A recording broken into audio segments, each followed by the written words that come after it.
Hello, and welcome to Maybe I Can, exploring possibilities one sprinkle at a time. If you've ever found yourself asking, is this all there is to life? Then you're in the right place. I'm Debbie, author, speaker, entrepreneur, and coach. And every Tuesday, I'm here to share a sprinkle of hope and inspiration. Together, we'll uncover the more joy, more fulfillment, more prosperity, more fun. We'll share stories of transformation, actionable tips, and that little nudge you need to take the next step. So let's embark on this journey of discovery and say, maybe I can, to a life filled with more. Ready to find out? Let's get started. The Maybe I Can show starts now. Hi, everyone, and welcome back to the show. I'm your host, Debbie Weiss. And today, I think I'm joined with my first repeat guest since I started this podcast. And Erin, I have to look back. You might have been my first guest. I don't remember. You were? Yeah. So I can't believe let's see, we're in July and I started, I think, May 1st of last year. So my podcast is over a year old. I haven't mentioned that or celebrated that yet. So woo. We made it over a year. That's an accomplishment in itself. So thank you for coming back. So let me introduce you so that we can get rolling here. Today, my guest is my beautiful friend, Erin O'Connor. She is a Mindful Schools certified mindfulness instructor and the founder of Happy Humans Mindfulness, where she empowers children, parents, teachers, and educators with mindfulness skills for a better life. Erin has 21 years of teaching experience at the kindergarten and first grade levels. Erin also teaches mindfulness at Endicott College in Beverly, Massachusetts, where she guides graduate students in applying mindfulness concepts and practices to enhance their daily academic and professional lives. In addition to mindfulness, Erin shares the transformative power of human design with families, offering personalized readings that reveal each member's unique strengths and personality traits. By integrating human design principles, she helps families foster deeper connections, improve communication, and create supportive environments where everyone can thrive. A key part of her mission is to empower parents with the insights needed to nurture their children's individuality and growth effectively, recognizing their crucial role in the process. Erin, welcome back. Thank you so much for having me, and congrats on your podcast being a year old.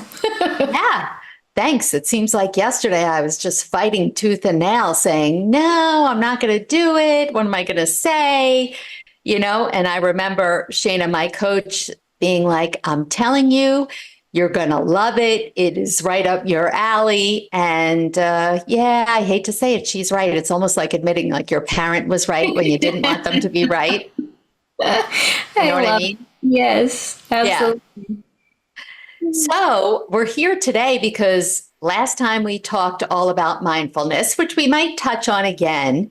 But in your bio, we were talking about human design, and I was fortunate enough to have you do a reading for me a couple of weeks ago, and that's what inspired me to have you back on the show and share all about human design with our audience. Because, since I've been on like my own journey of self-discovery over the last decade or so, I've learned about so many different concepts and tools that are out there that I never heard of. It's almost like when I started with insurance and within my company, everything is an acronym.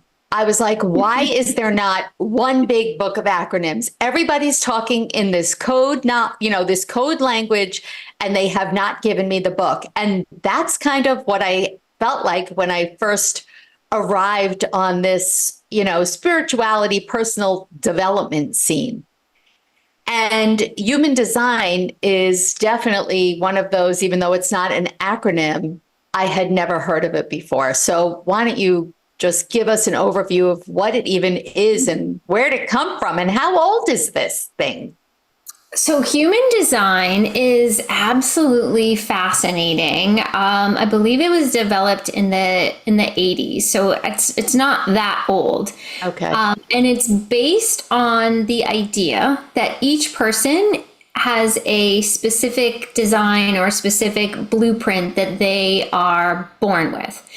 And this design is depicted in a human design chart, which shows a person's energy centers. It shows their profile, their authority, defined gates. And the gates are gifts that we're here to kind of share with the world, and also here to kind of work on ourselves. And within human design, there are 5 different energy types that each one of us could be. The first is generators, and generators are actually the most common energy type. So there's generators, there's manifestors, manifesting generators, projectors, and reflectors. And each type, each energy type has its own unique characteristics and their own unique way of interacting with the world. So generators are known for their ability to generate energy. They're here to sustain work or projects that they are passionate about. So generators are here specifically to do the things that light them up, because the more that they do that, the more energy that they generate, and then they're sharing that with with the rest of the energy types. Manifestors are independent, and they are here to initiate action. They're here to start stuff. Excuse me. When I think of manifestors, I think of a train conductor, like a train conductor that's saying like, hey, all aboard, like, hey, we're going here. That's a manifestor. They're here to really get things going, to just, like I said, to start things. Manifesting generators are a hybrid, and manifesting generators are a combination of a manifestor and a generator. And they typically embody boundless energy, enthusiasm. They tend to be multi-passionate, and they're not here to fit into a box. I am a manifesting generator. And then there's projectors, and projectors, like yourself, Debbie, are here to guide and direct others. And then the last energy type, which is the rarest, is a reflector. And reflectors are very sensitive to their environment, and they need time to process decisions. Reflectors are here to kind of reflect back where society needs help improving. And within, do you want me to keep going, or do you want to ask me? Well, I want to ask you a question. So how does this, a couple of different things. How does this differ from astrology? And what information do you need in order to figure out which of the 5 energy types you are? The human design actually, it combines elements of astrology. That's why you need your birth date and the time the time that you were born. So it combines astrology, it combines the I Ching, the Kabbalah, and the chakra system. Those are all of the elements that kind of make up human design. What was your second question? Where do you? Well, so you need, it was, what do you need? So you need your birth date, your time, and your place of birth, right? Yes. And the more specific that you can be with your time of birth, the better. Because the time that you were born is super, super important in generating your chart. And you can do estimates, but you want to get the exact time if you can, because then, your chart can differ by minute. Yeah, I know. Isn't that the hardest thing? Anytime I do any, like with astrology or anything, it's like, I thought I would never forget what time my kids were born. And I have a general idea, but I think I was trying to do one of their charts when we were talking, and I was like, well, wait a second. Was it 8:15? Was it 8:20? Was it 8:40? Was the other one? Whatever. And I went to look at their birth certificate, and it wasn't on there. I pulled out their birth certificate, and it wasn't on there. And I know from like my parents and stuff that wasn't on there either. I thought maybe it was in their generation, but my kids didn't have it either. Now, before we go further, I just want to tell people that I asked you, and there is an app. Neither of us are tied to this app, but it's an app called My Human Design, and you can download it, put in that information, and for free, it will just give you your chart. Not every element of your chart, but the main things. And then, of course, it doesn't let you see a lot of the explanation without paying, but at least you'll be able to see what your energy type is and your authority. As I'm thinking to myself, maybe if people are listening, press pause. If you're curious, download it now, right? So you can pull it up. And as we continue our discussion, you can see what applies to you. So. And I love that you brought up the authority, because authority in human design is super important because it refers to your unique inner guidance system that helps you to make decisions. So we are each meant to make decisions in our own unique ways. And we can make decisions based on emotional authority, and that means that you need to wait out an emotional wave before making a big decision. So you want to come to a neutral place rather than being like super happy or super low before making decisions. There's sacral authority, and sacral authority means that you're kind of relying on your gut instincts, right? Everybody always says follow your gut. But not everybody has this ability to follow their gut. Splenic authority is based on intuition and instinct. And then there's ego authority, and that is these individuals are here to make decisions that involve like listening to what they truly want, what feels empowering, what feels motivating.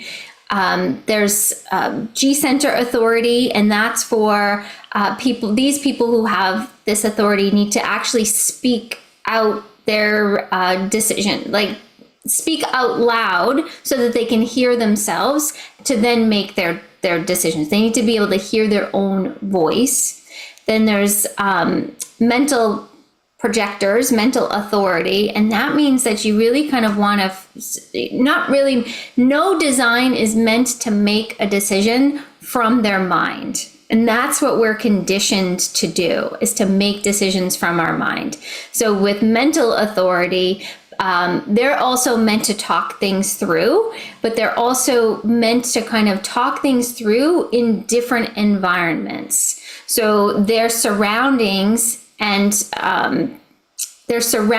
influence their insight and their clarity. So what feels good in different environments.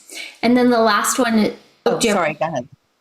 I was just going to say the last one is lunar authority, and that one there is unique to reflectors, and reflectors need to follow the lunar cycle before they make their big decisions. So they have to wait about 28 days before making big decisions. And that's funny because that was my question is like, are they tied together, the authority and the energy? Like, are all projectors emotional authority or, no? No, they're not.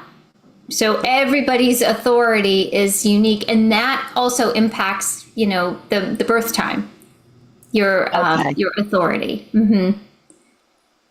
And what other things, I know you said about your gifts, give us some examples of what your gifts are and what your human design can tell you about your gifts, about what if you don't have a gift? Like, what if something, or what if, this is just a general question, because as you're describing some of these things, I'm thinking to myself, boy, I thought I was good listening to my gut. Clearly I'm not, since that's not my authority. And all along I must have been pretending. Like, does it mean I'm not good, listening to my gut because that's not my authority?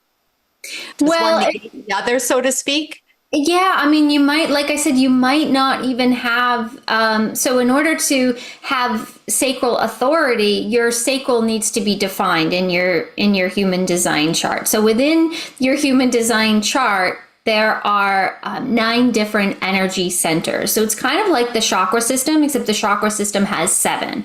So with Okay. human design, they have the same 7 chakras, same 7 energy centers as the chakra system, but they also added splenic and the ego, the heart center.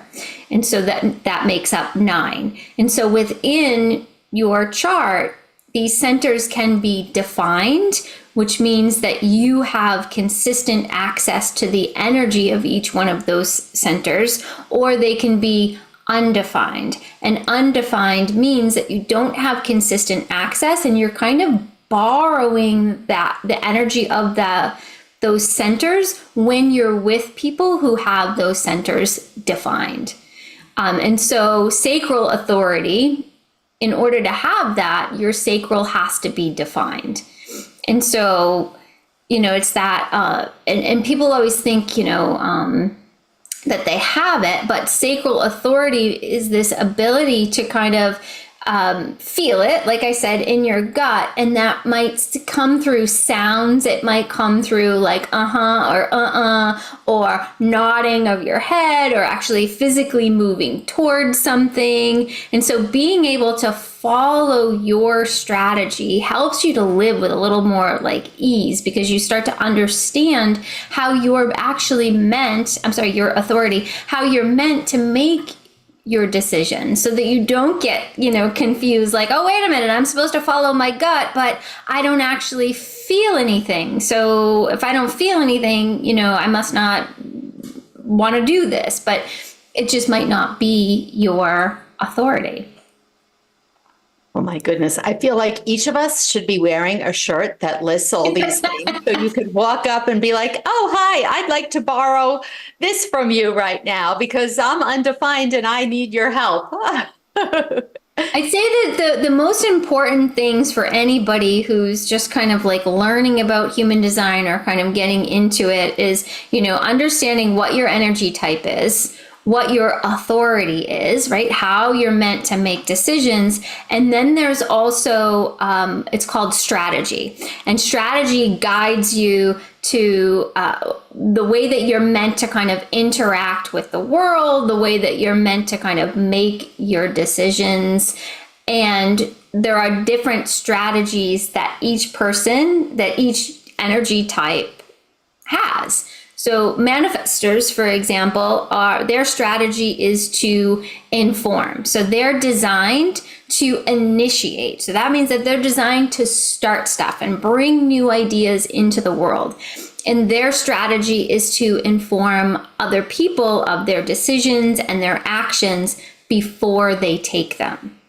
And so this is important because it helps to reduce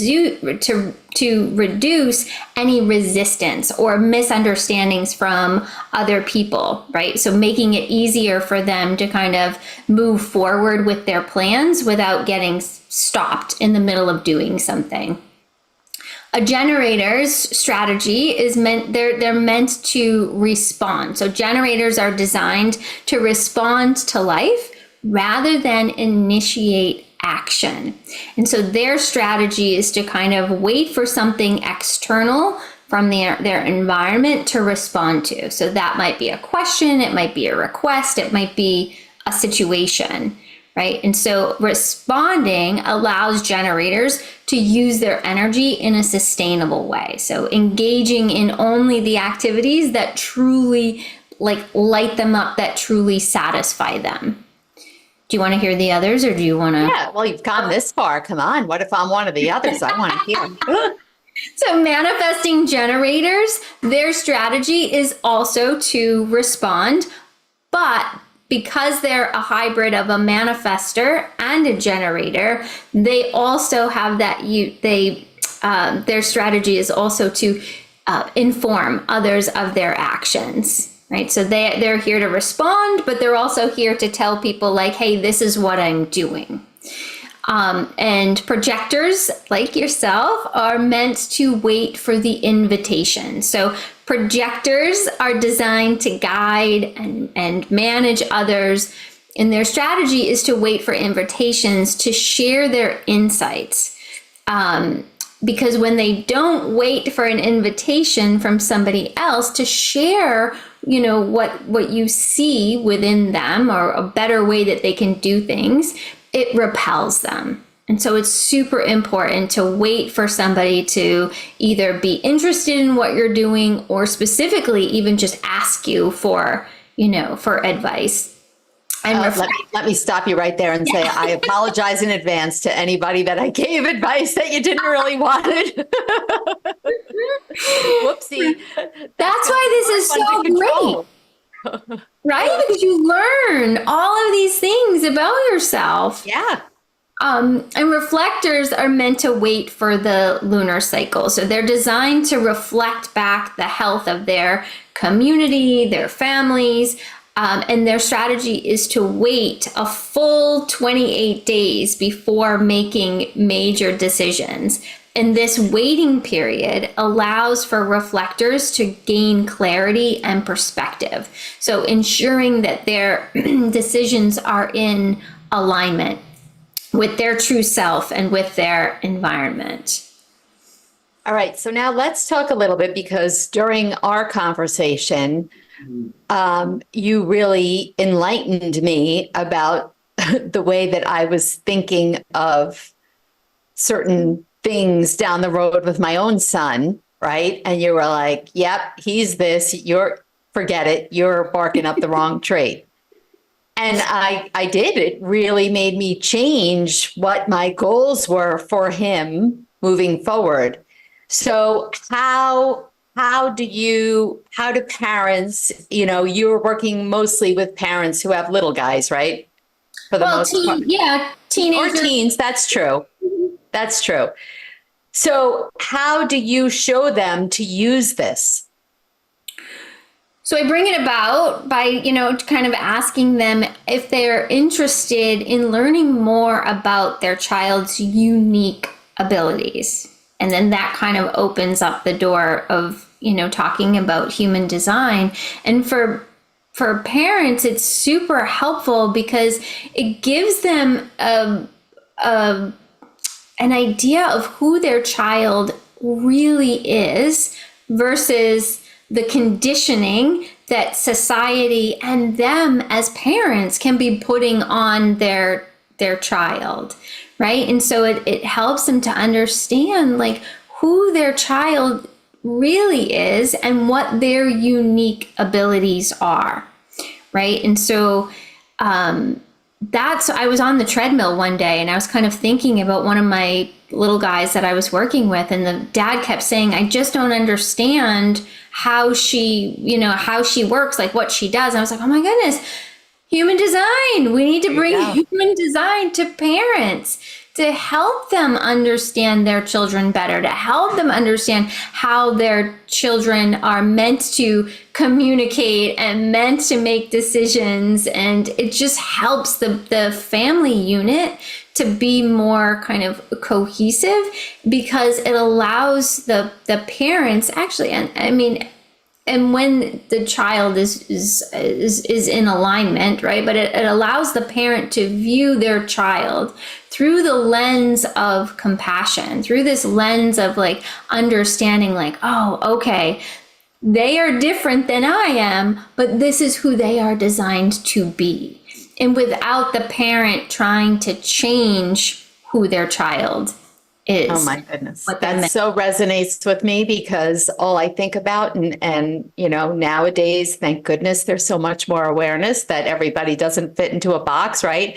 People now talk about different learning styles. That was never the case. When I were growing up, there was one way. You sat there, you listened, if you moved, you were in trouble and all those things. And luckily you go into a classroom now and it's much different, but I still feel like even there's still those traditional roles. And as a parent, you are measuring or at least I was, look what that kid's doing and look what that kid, oh, their kid is behaving so much better. Oh, their kid, is interested in this. Their kid is playing and this point of comparison where you're just trying to make your kid look quote unquote normal, right? Which is just a box, like you said, that society deems to be normal. And now we're finding out there is no normal. Mm-hmm. And it is nice to know that human design can help shed a light onto, into what is going on with somebody and how each of us is made up of so many different moving parts and things that affect us. Mm-hmm. Right. Think about the little projector child, right? Who's offering all this, stuff to other kids, but repelling them. And then internalizing that and feeling like they are, not good enough. Kids don't like them, right? And having a parent be able to understand and teach their child what it means to wait for an invitation, right? That's just opening the door to a much more peaceful life for this little child, right? And that's just one example of, an energy type where, a parent having this understanding can help them. Absolutely. Erin, half hour goes so darn fast. I can't stand it. Doesn't it though? So please tell everyone where they can learn more about you and human design and all of your great mindfulness stuff. Where can they go? So you can find me at happyhumansmindfulness.com. I'm on Instagram and Facebook at Happy Humans Mindfulness. And, on my Facebook and Instagram pages, I'm constantly sharing different mindfulness techniques that parents can use with kids, that adults can use, as well as information on human design now. And her posts just make you smile. And give you, right? And they just remind us to pause and be mindful. So, Erin, thank you again. I really appreciate you coming on and sharing all of your knowledge with the audience. And who knows, maybe next year you'll be back for number 3. Oh my goodness. Thank you so much for having me again, Debbie. It's an honor, really. Thank you. And everybody else, I will see you all next week. Thanks for spending part of your day with me here on Maybe I Can, exploring possibilities one sprinkle at a time. It's been great having you, and I hope you're leaving with a spark to light up your journey to more. Remember, every big change starts with a single maybe. If you're ready to kickstart that change but not sure where to begin, I've got just the thing for you. Head over to download my free guide, The One Critical Step to Kickstart Change, and take that all-important first step. Let's make those maybes into reality one sprinkle at a time. Catch you next Tuesday at 4 p.m. Eastern, 1 p.m. Pacific with more stories, tips, and that extra push you might need. I'm Debbie saying goodbye for now, but always remember, maybe, just maybe, you can.